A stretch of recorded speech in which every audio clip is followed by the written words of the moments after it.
안녕하십니까, 레필입니다. 9월 7일 두산 에너빌리티 보도록 하겠습니다. 네, 증시 먼저 보겠습니다. 자, 오늘 원래 개인 일정으로 영상을 생략하려고 했는데 시간이 좀 되어서 이렇게 늦은 시간에 업로드를 또 진행을 하게 되었습니다. 일단 양해를 부탁드리면서 오늘 영상 시작하겠습니다. 코스피는 0.6% 하락을 했고요. 코스닥은 1.2% 하락하면서 오늘도 양증시 하락으로 진행이 되었습니다. 지금 이제 연속적으로 증시 분위기가 좀 좋지 않게 계속 이제 하락을 하는 모습이고요. 기관 투자자가 2,700억 정도를 매도하면서 코스피를 하락을 시켰습니다. 코스닥도 이제 외국인 투자자가 1,300억 매도를 하였고요. 역시나 같이 떨어지는 모양새였습니다. 해외 증시도 오늘 분위기는 좋지 않았습니다. 니케이, 상해 종합 모두 1% 가까이 하락했고요. 지금도 나스닥 종합이 이제 1.3%까지 하락을 하면서 하락으로 출발을 하고 있습니다. 자, 국내 증시 계속 보면 2,548포인트로 이제 올라가던 지수가 떨어지기 시작합니다. 그래서 61선 벽을 맞고 다시 이제 떨어지면서 121선까지 주가가 지금 떨어진 상황인데요. 적절한 수준에서 이제 지지를 해야 되겠지만 지금 이제 증시 전반적인 분위기가 조금 이제 눌러지는 분위기이긴 합니다. 그래서 여전히 이제 고점, 저점 밴드 안에서 주가가 형성되고 있고 이 아래 밴드를 이제 지지를 해주는지 그런 것들을 살펴볼 필요가 있겠습니다. 자, 그래서 투자자를 살펴보시면 기관 투자자가 2,700억 매도를 했고요.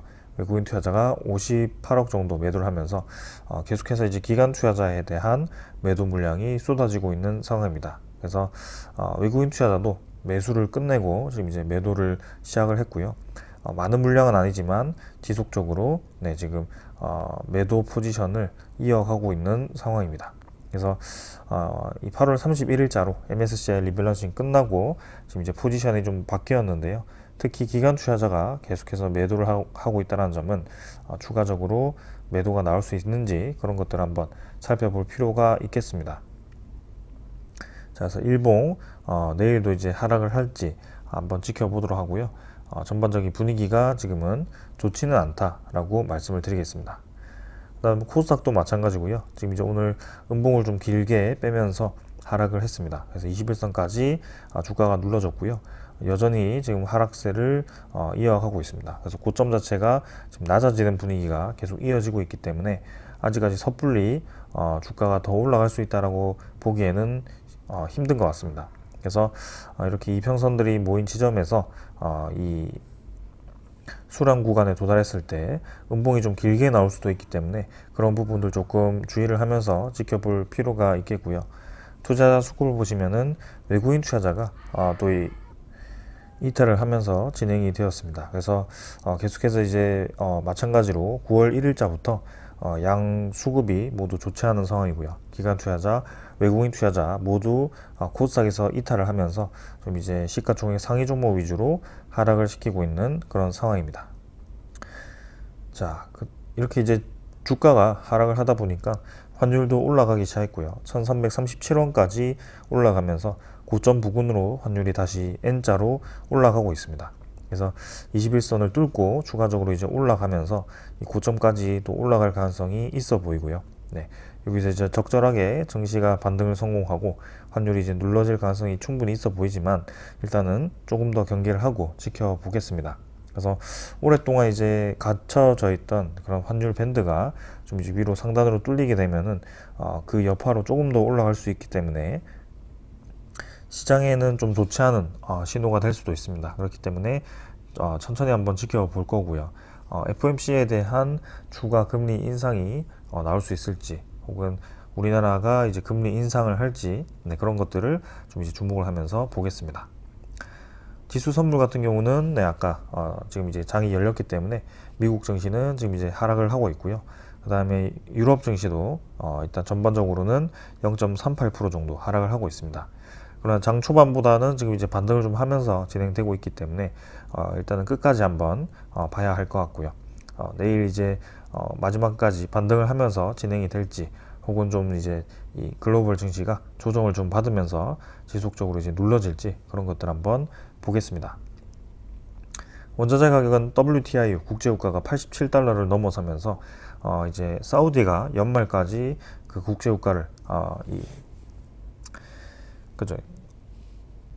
석유 생산량을 줄인다고 얘기를 하면서 이렇게 국제유가를 올려버렸습니다. 그래서 계속해서 이제 국제유가를 높게 유지시키려는 그런 의도가 보여지고요. 아무래도 네옴시티와 같은 그런 큰 프로젝트를 앞두고 좀 이제 그런 공사 대금을 확보하기 위해서 이런 국제유가를 높게 유지를 시키는 것 같습니다. 천연가스는 이제 2.5달러 수준으로 전날보다는 좀 이제 내려 있지만 국제유가는 계속해서 높게 유지가 되고 있습니다. 외환 같은 경우는 이제 뭐 아까 말씀드렸고 넘어가도록 하고요. 채권 금리는 미국 10년물 국채금리 4.29%로 어제보다 더 올라갔습니다. 그래서 최근에 대비해서는 계속해서 이제 국채 금리가 올라가고 있고요. 4.28%까지 올라가면서 꾸준히 올라가고 있습니다. 그래서 국채 금리가 계속해서 고점을 갱신하면서 위로 올라간다는 것은 좀 이제 좋지 않은 시그널이 될 수 있기 때문에 천천히 한번 이 국채 금리도 좀 주목을 해서 보겠습니다. 국채 가격이 떨어지면 이제 국채 금리가 올라가게 되는데 국채 금리라는 것은 채권 수익률이기 때문에 내가 채권을 가지고 있을 때 수익률이 높다면 그 채권으로 이제 금액이 이동할 가능성이 있습니다. 그래서 그런 것들을 좀 이제 주의 깊게 볼 필요가 있겠습니다. 일단은 전반적인 증시 분위기가 환율도 올라가고 있고 금리, 국채 금리도 올라가면서 증시 입장에서는 좀 좋지 않은 방향으로 진행이 되고 있습니다. 그리고 완연하게 반등하던 분위기가 조금 이제 눌러지면서 내려가고 있고요. 그리고 이제 우리나라도 그렇고 지금 이제 인플레이션 지표, 물가 지표들이 좀 이제 올라가면서 다시 한번 추가 금리 인상이 나올 수도 있는 그런 분위기가 조성이 되고 있는데 그런 것들이 이제 어떻게 될지 올해가 좀 조용히 넘어갈지 혹은 조금 더 증시에 타격을 주면서 진행이 될지는 천천히 한번 보겠습니다. 그래서 이 정도로 보고 종목으로 넘어가겠습니다. 두산 에너빌리티 보겠습니다. 50원 상승해서 0.3% 상승했고요. 16,660원으로 마무리되었습니다. 자, 오늘은 뭐 하락 상승 계속 반복하면서 진행이 되었고요. 장 분위기가 좋지 않았기 때문에 크게 좋지 않은 움직임으로 진행이 되었습니다. 마지막에 이제 상승을 좀 시키면서 보합 수준으로 진행이 되었고요. 증시가 떨어진 것 대비해서는 뭐 선방을 했다라고 볼 수가 있습니다. 시간의 거래는 평소보다 적었고요. 조금은 이제 하락을 했지만 크게 뭐 많은 하락 아니었기 때문에 넘어가겠습니다.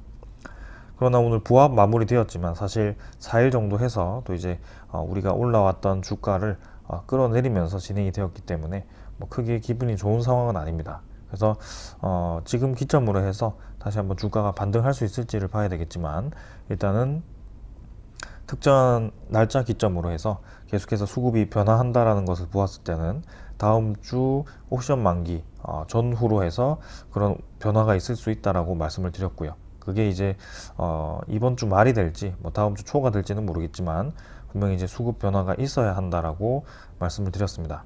근데 일단은 오늘은 적절하게 이제 반등을 시키면서 마무리되었고 내일에서 추가적인 조정을 주면서 또 이런 1%, 2% 수준의 하락을 시킬지 지켜보면 될 것 같습니다. 거래량은 이제 310만 주로 진행이 되었고요. 전날보다 적었고 계속해서 적은 거래량으로 똑같은 주가를 형성시키면서 구매도를 늘리고 있다라고 보시면 되겠습니다. 오늘도 거래원을 보시면 모간서울, 신한증권이 또 매도 상위에 위치를 했고요. JP모간도 나타나면서 지금 이제 한 18만 주 가까이 매도를 하면서 또 이 세 개 증권사에서 매도 물량이 쏟아졌습니다.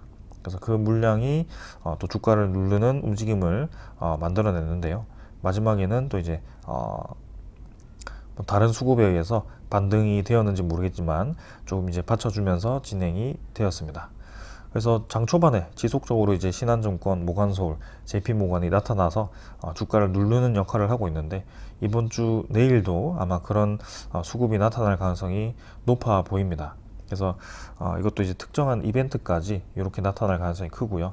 8월 31일자로는 이 MSCI 리밸런싱 때문에 이렇게 많은 수급이 이 세 증권사로부터 의무적으로 유입이 되었다면 그 의무적인 날짜가 끝나고 나서는 다시 이제 이탈을 시키면서 수급을 계속 이 순환을 시키는 모습을 보여주고 있습니다. 그래서 그래프를 제가 그리면서까지 말씀을 드렸고요. 그런 덕분에 지금 이렇게 계속 주가가 위아래로 움직이는 형태를 보이고 있다라고도 말씀을 드렸습니다. 자, 그래서 오늘도 결국에는 거의 우리가 상승을 시작하던 지점까지 거의 다 내려온 수준이고요. 네. 16,000원 딛고 이제 반등을 했기 때문에 그 수준까지 거의 주가가 떨어졌다라고 봐도 무방합니다. 그러나 이 양봉의 의미가 이때부터 이제 다시 기술적으로 반등을 할 수도 있다라는 의미가 될 수 있기 때문에 일단 내일과 다음 주 초반 정도를 보면 될 것 같고요. 적절한 수준에서 이제 받치면서 올라간다면 이렇게 저점을 높여가는 그런 이제 쌍바닥 형태의 움직임이 나타날 수도 있습니다. 그래서 한번 그 움직임을 지켜보면 될 것 같고요. 지금은 이제 전체적인 흐름이 중요하지 매일매일의 차트가 크게 의미가 없는 상황이기 때문에 한번 지켜볼 필요가 있겠습니다. 결국에는 이제 다시 위로 올라왔을 때 이 구간을 돌파할 수 있는지가 중요한 거고요. 그때까지가 이제 시간이 조금 더 필요해 보인다라고 말씀을 드리고 있습니다. 월봉도 지금 이제 9월 달은 좀 이제 눌러지면서 진행이 되었는데 양호구름 이제 지키면서 계속 이제 횡보하는 방향으로 될지 그런 것들 보겠습니다. 자, 투자 수급을 보게 되면 기관 투자자가 6만 1000주 매도했고요. 외국인 투자자가 60만 주 매도하면서 또 5일 정도 연속으로 두 투자자가 계속 매도를 하면서 주가를 끌어내리고 있습니다.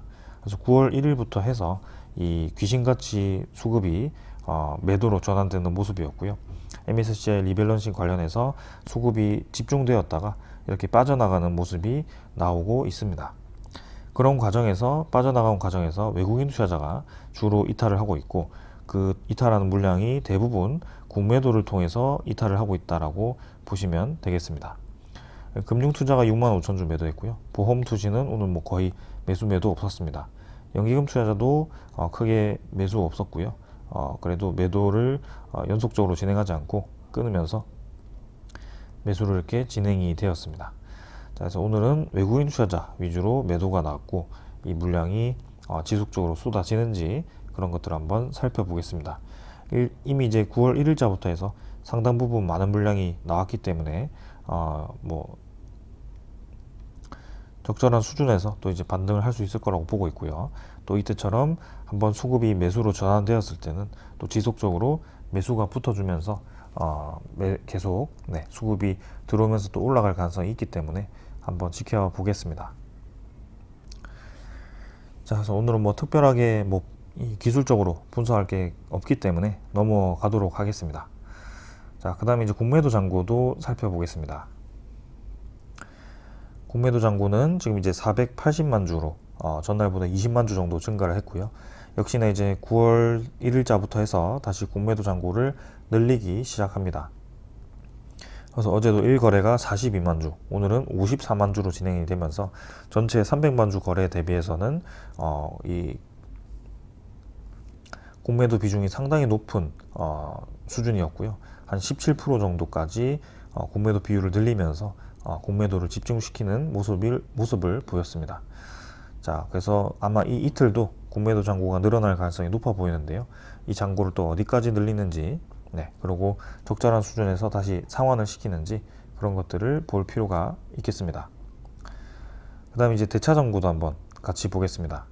대차 잔고는 이제 최근에 꾸준히 감소하는 모습이었지만 오늘자로는 269만 주로 체결이 되었고 12만 주가 상환이 되면서 또 이렇게 대차 잔고를 한꺼번에 많이 늘리는 모습이 나왔습니다. 그래서 잔고는 2100만 주까지 지금 늘어난 상황인데요. 사실 보면 이전에도 대차 잔고를 이렇게 공격적으로 좀 늘렸던 시기가 있습니다. 근데 그 시기도 결국 며칠이 지나고 나면 다시 상환으로 전환이 되었고요.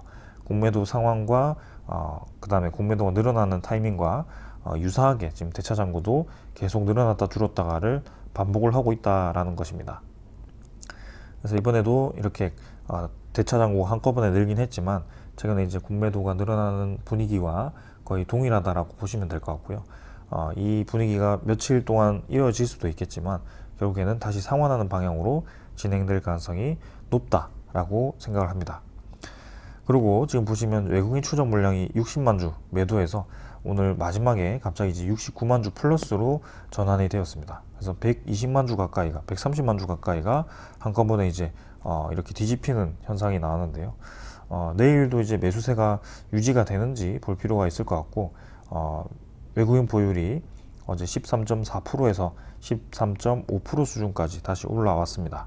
최근에 이제 한 5일 정도 연속적으로 매도를 이어갔는데, 네, 오늘자로 해서 다시 매수로 전환이 되는지 살펴볼 거고요. 그래서 다음 주가, 내일 끝나고 나면 이제 이번 주는 마무리되고, 다음 주가 옵션 만기가 있기 때문에 그 전에 다시 상승을 본격적으로 하면서 진행이 될지 한번 지켜보겠습니다. 일단은 오늘 공매도 거래는 상당히 많았습니다. 17%까지 늘어나면서 공매도를 집중시키는 모습이었는데요. 점점 이제 공매도 비율을 늘리면서 진행이 되었기 때문에 내일도 공매도 비율이 높게 나오는지, 그리고 공매도 비율이 높게 나올 때 이 신한증권, 모간서울, 그리고 JP모간이 이렇게 계속 매도를 하는지 지켜보면 될 것 같습니다. 그래서 매수로 나왔던 이 투자자들이 매수로 왔다가를 반복을 하고 있기 때문에 결국엔 60일 평균을 보시면은, 네, 신한증권, 모간서울 이렇게 두 투자자는 마이너스로 잡히긴 하지만 전체적으로 집계를 했을 때는 사실 크게 마이너스 플러스가 아닐 겁니다. 계속 순환매를 하고 있기 때문에 제가 계속 강조드리는 거는 전체적인 수량 자체가, 네, 외국인 투자자에 대한 보유 수량 자체가 늘어나고 있다는 것이 핵심이라고 말씀을 드렸습니다. 그래서 공매도를 치게 되면 보유 수량이 줄어드는 것처럼 보이지만 실제로는 이제 공매도를 통해서 내가 진짜 가지고 있는 주식은 파는 것이 아닙니다. 남의 것을 빌려와서 대신 팔아버리는 거기 때문에 내 거는 그대로 있는데 계속 이제 그렇게 주가를 끌어내렸다가 상환하는 과정에서 본인의 주식을 모아간다면 충분히 매집을 할 수 있는 그런 방법이 될 수가 있습니다. 그래서 오랫동안 이 똑같은 주가에서 평균선이 한 17,000원, 16,000원 수준에서부터 계속 이제 횡보를 시키면서, 네, 이 비중 자체를 늘리고 있기 때문에 이 비중이 괜히 늘어나는 게 아니라는 것을 계속 말씀을 드립니다. 그래서 이렇게 주가가 올라갔다가 떨어지면 계속 똑같은 얘기를 하시는 분들도 계시는데요. 충분히 거기에 대해서 저도 이해를 합니다. 그러나 몇 가지 이제 제가 반복적으로 보는 거에 대해서 좀 이제 공식적으로 말씀을 드리면, 두산 에너빌리티가 주식 수가 6억 주 이상이기 때문에 올라가지 못한다라는 얘기를 하시는 분들이 굉장히 많습니다. 그러나 두산 에너빌리티의 상장 주식이 6억 주이긴 하지만 이 전체 거래 비중을 보시면은 사실 300만 주, 400만 주, 많으면 이제 정말 많으면 1700만 주 수준입니다. 그래서 거래 비중이 사실 0.5% 수준에서부터 한 많으면 이제 3%, 2%에서 3% 정도 이 수준이기 때문에 거래 회전율이 굉장히 낮은 수준입니다. 네. 근데 주가가 올라갈 때 보시면, 네, 16,000원에서 15,000원에서부터 18,000원까지 주가가 올라가는데 들어간 거래량을 보시면 거래가 별로 없습니다. 오히려 300만 주일 때, 200만 주일 때, 네, 500만 주일 때 주가가 조금씩 이제 계속 잘 올라갑니다. 네. 요렇다는 것은 굳이 지금 전체 이 주식 수가, 상장 주식 수가 많다라고 해서 주가를 못 올리는 상황이 아니고요. 네. 그렇게 많은 주식 수가 지금 전부 다 유통이 되어서 계속 주가가 올라갈 때마다 누군가 물량을 쏟아내면서 눌러내는 것이 아니라 결국에는 주가를 공격적으로 매수를 하는 수급이 없기 때문에 지금 큰 움직임이 없다라고 볼 수가 있고요. 그리고 특정한 구간에 왔을 때 누군가 계속 거래량을 죽여가면서 주가를 조금씩 누르기 때문에 이렇게 주가가 계속 아래 위로 흔들어 가는 것입니다. 그런 구간에서 계속 이렇게 주요 수급들이 물량을 늘려가고 있다면 충분히 지금 매집을 하고 있다라고 이해를 할 수가 있고요. 결국 때가 되었을 때 정말 큰 상승이 나올 수 있다는 것도 이해를 하실 수 있을 겁니다. 제가 효성중공업이라는 기업의 차트를 좀 많이 예를 들었었는데요. 혹시나 궁금하신 분들은 그 차트를 한번 보시면 위아래로 굉장히 흔들다가 올라가는 경우가 많거든요. 그래서 그런 것들 한번 참고하시면 좋을 것 같고요. 그리고 두산 에너빌리티의 지주사인 두산도 마찬가지입니다. 차트가 위아래로 계속 반복을 하면서 흔들고 있고요. 결국에는 지금 이제 저점을 점점 높여가면서 올라가는 패턴을 보이고 있긴 하지만 결국엔 두산 자체가 다시 내려왔을 때는, 네, 큰 변동이 없는 두산 에너빌리티와 굉장히 유사한 차트를 보이고 있다는 것입니다. 그러나 중요한 것은 두산 자체가 이전에도 유사한 흐름을 보였던 때가 있었고요. 주가를 올리면 누르고 올리면 누르고를 계속 반복을 하다가 그 기간이 상당히 길었습니다. 마찬가지로. 근데 본격적으로 이제 주가를 올리기 시작하니까 빠르게 이제 주가가 올라가고 그 기다렸던 만큼 큰 수익을 얻을 수 있는 구간을 주더라. 이게 핵심 포인트인 것 같습니다. 그래서 주가는 크게 올라가는 구간은 쉽게 나오지 않는다. 그리고 오랫동안 이렇게 계속 위아래로 흔들었던 만큼 주가는 올라가기 시작하면 크게 올라간다라는 것이 저의 결론이고, 그 때를 지금 기다리고 있다라고 보시면 되겠습니다. 일단은 지금 뭐 두산 에너빌리티가 포함된 에너지 관련 종목들이 모두 다 이렇게 약세를 띠고 있습니다. 특히 대표적인 해상풍력 관련 CS윈드도 59,000원으로 지금 차트를 보시면 쭉쭉 떨어지고 있거든요. 네. 최근에 이제 해상풍력 관련해서 건설 비용이 증가하면서 해외 기업들이 지금 이제 프로젝트를 중단하는 사례가 나오면서 그런 우려감으로 이렇게 떨어지는 것 같고요. 마찬가지로 태양광도 지금 이렇게 하나솔루션도 아주 장기적으로 쭉쭉쭉 떨어지고 있는 상황입니다. 그러나 두산 에너빌리티는 지금 다릅니다. 차트가 떨어지는 차트가 아니고요. 꾸준히 같은 구간을 유지를 시키면서 옆으로 횡보를 하거나 혹은 고점을 올리는 방향으로 진행이 되고 있습니다. 최근에는 조금 뭐 그런 움직임이 나오지 않았지만 아직까지 저점을 지금 내리지 않고 차곡차곡 올려가고 있고요. 네, 결국에는 이번에도 이 구간에서 반등을 시킨다면 저점은 계속 높아지는 방향으로 진행이 되고 있다는 것이 사실입니다. 그래서 주가가 계속 횡보를 한다라고 하는 것도 다른 종목 대비해서 기회비용을 날린다라고 생각하지 마시고요. 저렇게 이제 장기적으로 계속 떨어지는, 주가를 계속 하락시키면서 떨어지는 종목들도 있기 때문에 충분히 지금은 횡보를 하는 것도 괜찮다라고 생각을 합니다. 그래서 오랫동안 횡보한 만큼 아까처럼 크게 가는 날이 온다면 충분히 우리에게 기다렸던 그 날들이 괜찮았다라고 볼 수가 있고요. 계속해서 이제 그 이전, 그죠? 뭐 2021년, 2020년 요때부터 기다렸던 분들이 좀 불만을 많이 가지시는 분들도 있습니다. 뭐 결국엔 2020년에 들어오거나 2021년에 들어오셨다면 제 영상을 이제 처음부터 보신 분들일 확률이 높고요. 네. 근데 대부분의 불만을 가지시는 분들은 이렇게 고점 구간에 들어오셔가지고 네, 제 영상을 시청하기 시작해서 제가 오랫동안 이 영상을 찍었는데도 큰 변화가 없다라고 불평 불만을 많이 하십니다. 그러나 저는 사실 그 이전부터 아주 큰 3배 급등이 나오기 전부터 두산 에너빌리티를 리뷰를 했고요. 네, 그 점을 명심하셨으면 좋겠습니다. 그래서 그동안 저의 이 두산 에너빌리티를 투자하는 이유 중에 하나는 아주 장기적인 이 하락 흐름이 끝나고, 그죠? 이제는 두산 에너빌리티가 상승을 시작했다는 점에서 주목을 했고요. 그리고 이전에 건설 이 테마로 주목을 받았던 그 테마들이 다시 지금 살아나기 시작했고, 그리고 에너지 관련 수요들이 굉장히 늘어나고 있다. 우리가 이 석탄, 그 다음에 석유 에너지를 이용하던 것들을 이제 전기 에너지로 전환을 시키는 과정에서 많은 전기 수요가 늘어났고, 네, 지금 이제 거기에 대해서 발전 플랜트가 많이 필요하다는 것이 핵심 포인트였습니다. 그래서 그런 것들을 이용해서 지금 이제 기다려 보고 있는 거고, 그 시기가 지금 이제 코로나가 일어나고 금리가 아주 급격하게 떨어졌다 다시 급격하게 올라오는 과정에서 다시 이 인플레이션을 회복하고 증시가 하락 구간에서 상승 구간으로 전환하는 시점이 굉장히 길었을 뿐입니다. 그 기간이 지금 이제 2-3년 정도가 되는 거고요. 그래서 여러분들이 오랫동안 기다려왔고 버틴 것처럼 보이지만 사실 한 사이클도 제대로 지금 경험을 하지 못한 분들이 많을 겁니다. 주식이 대부분 이제 올라가기 시작할 때 주식 투자를 해서 아주 높은 구간에서 매수를 하셨거나, 네, 올라가는 종목들을 따라서 우연히 수익을 보셨다가 네, 그런 종목들만 찾고 계시거나 그런 분들이 대부분일 거라고 생각을 합니다. 그래서 제가 뭐 이전에도 영상을 찍었지만 대표적으로 지금 에코프로비엠에 대해서 주가가 하락할 거라고 많이 말씀을 드렸고요. 지금은 N자로 주가가 떨어지고 있는 형태입니다. 2차전지 관련 종목들이 모두 이런 형태로 떨어지고 있고요. 네, 결국에는 큰 수익을 보신 분들도 있겠지만 뒤늦게 따라 들어가서 오히려 수익을 다 잃고 계속 하락으로 진입을 하는 분들도 있을 거라고 생각하고요.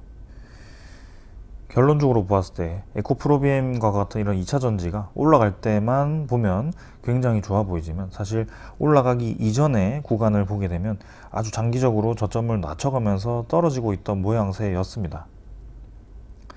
이런 2차 전지라는 산업 자체가 2021년 1월부터 해서 이때부터 딱 좋을 겁니다 라고 해서 주가가 갑자기 올라가기 시작한 게 아니고요.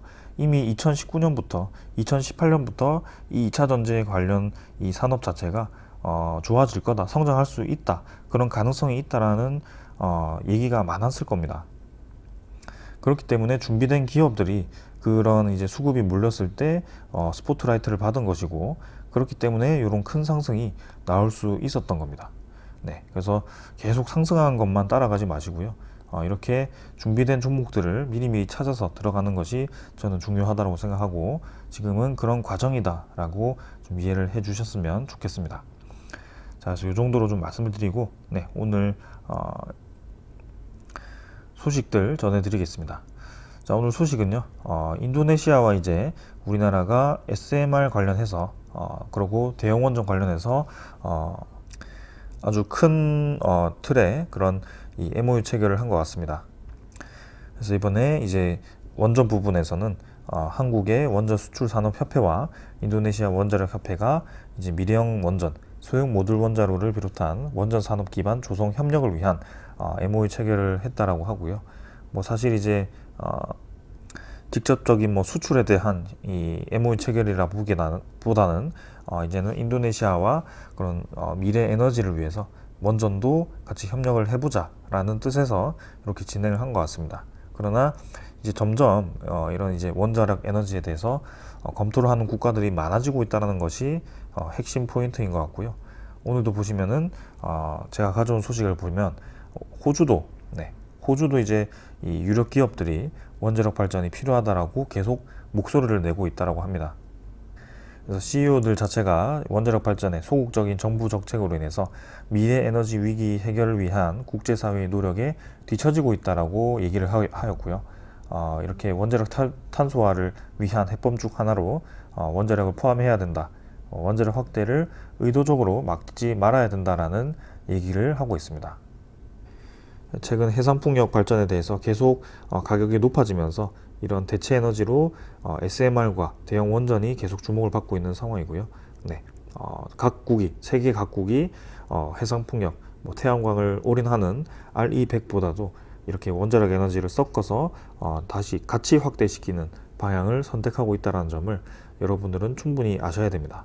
그래서 두산 에너빌리티는 지금 이제 양쪽 다 수행을 할 수 있기 때문에 아주 큰 장점이 있다라고 볼 수 있고요. 이 원자력 발전에서도 주기기를, 핵심 기기를 생산할 수 있고, 그 다음에 풍력 쪽에서도 우리나라에 유일하게 8메가와트급을 대형 터빈을 지금 이제 개발하고 있는 이 기업이다. 그리고 이 대형 풍력 터빈을 조립할 수 있는 그런 OEM 역할을 잘 수행할 수 있는 아주 큰 기업이다라는 것도 이해를 잘 하시면 좋겠습니다. 자, 그래서 계속해서 시장 상황은 개선이 되고 있고 우리에게 좋은 방향으로 진행이 되고 있다는 점이고요. 주가가 올라가지 않는다라고 해서 이 상황 자체가 좋지 않다라고 판단하기보다는 이 상황이 좋기 때문에 주가는 결국에는 올라갈 것이다라고 이해를 하는 것이 맞다라고 말씀을 드렸고요.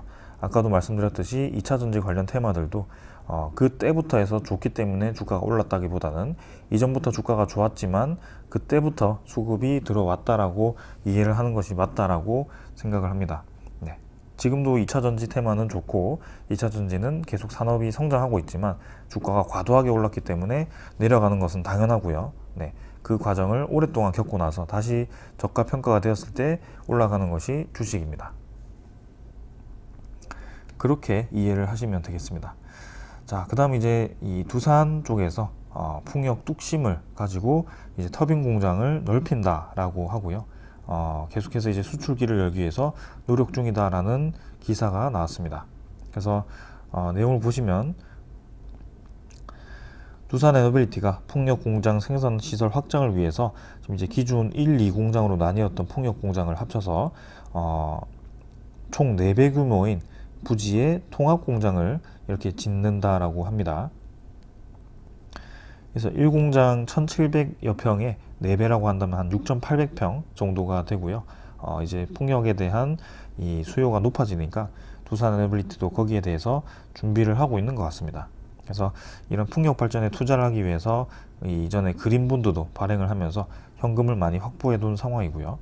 지금 이제 1조 이상의 현금성 자산을 확보해 둠으로써 우리에게 이 주주들에게 손을 벌리기보다 이제 개발할 수 있는 비용들을 충분히 가지고 있고 부채도 지금 상환할 수 있는 비용들이 많다라는 점에서 우리는 이 상황을 그냥 지켜보기만 하면 된다라고 말씀을 드립니다. 그래서 이렇게 이제 또 신규 투자를 해서 공장을 이제 확장을 하면 연말에 완공이 되고요. 거기서 대형 해상 풍력 터빈을 개발과 생산을 하게 됩니다. 그래서 지금 세계 시장 대부분을 점유한 풍력 발전기 제작사 OEM 을 수행하는 그런 제작사들은 현재 발전 용량이 13에서 16메가와트급 터빈을 공급하고 있는데요.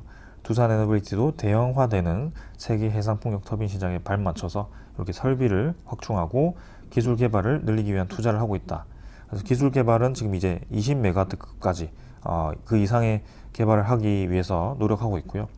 8메가와트 다음으로 10메가와트급을 지금 이제 개발을 선포를 했습니다. 8메가와트급은 이제 상용화를 앞두고 있고요. 그리고 이제 13에서 16이지만 14메가와트급을 지금 이제 지멘스 가메사 모델을 두산 에너빌리티가 이 전라남도 쪽에 해상풍력 단지에 이 OEM으로 그죠 나셀 조립을 통해서 같이 협력을 해서 수행을 한다라는 계획도 가지고 있습니다. 그래서 그런 조립을 위해서 지금 이런 이 해상풍력 단지를 확장을 하는 것 같고요.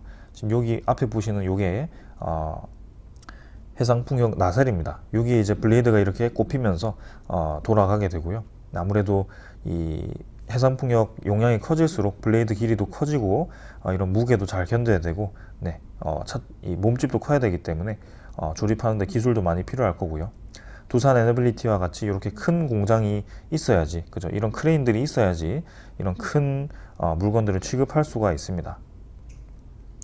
그래서 아무나 지금 수행할 수 없는 그런 조립이다. 그래서 OEM으로 충분히 지금 외산 기업들과 협력해서 이 수행을 할 수 있고 두산 에너빌리티를 대체할 수 있는 기업이 몇 없다라는 것이 핵심 포인트인 것 같습니다.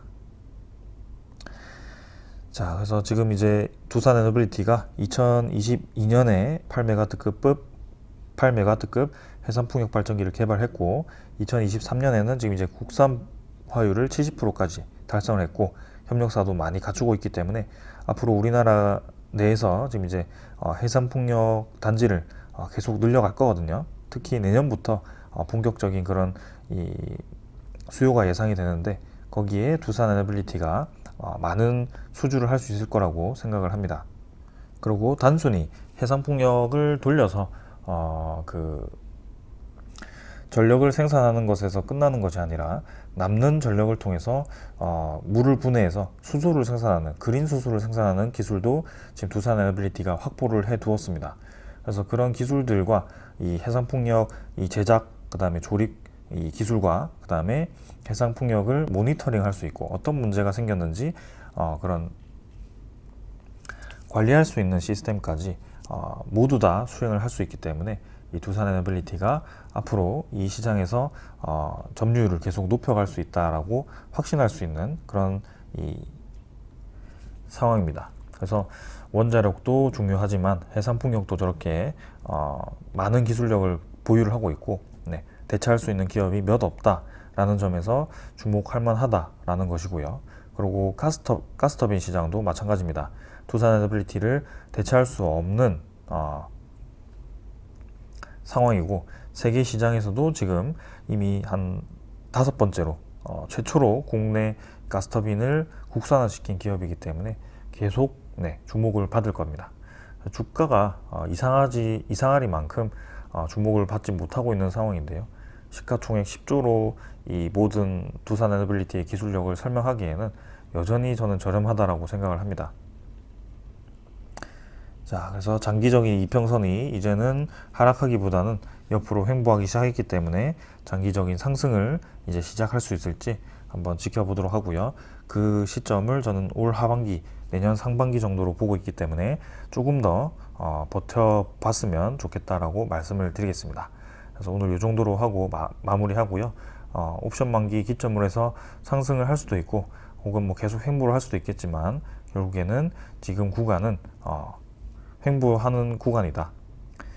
매집을 하는 구간이다. 그래서 결국에는 상승하는 때는 나올 수밖에 없다. 네, 라고 말씀을 드리겠습니다. 자, 여기까지 하고 마무리하겠습니다. 감사합니다.